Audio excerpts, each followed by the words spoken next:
I know it's definitely not an easy process. There was probably things we could have done better during the transaction.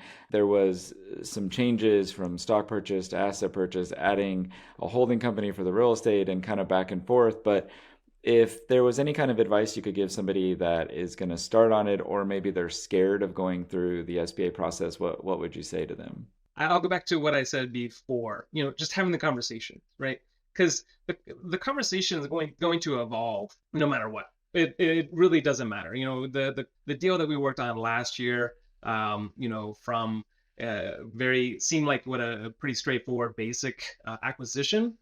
There was a lot of nuance that came with it, whether that was, came down to payroll or, the lease itself and changes that come from that. Really having the conversation about, first off, is this reasonable? Is it viable? Does this look like, does this look like something that can, we can make work, right? And this is, and I guess I'm having the conversation with you right now. When we started this conversation, is having that conversation.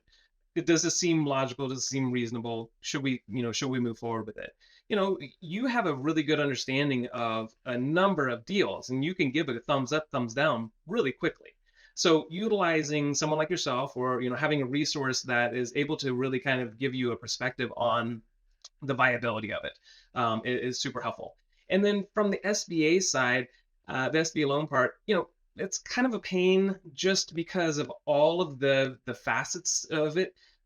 But it's just one of those things where we do our daily work, whether we're in a job or running a business and stuff like that. There's always going to be pain. There's always going to be painful parts along the way, and it's just kind of working through it. So my opinion and my advice is, first have the conversations with Jared.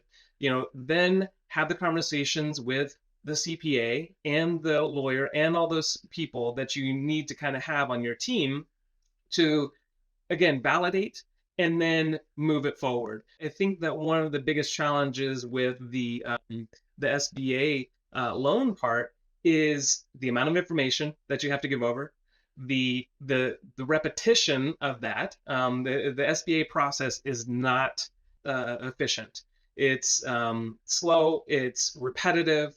It's there's a lot that could be improved upon.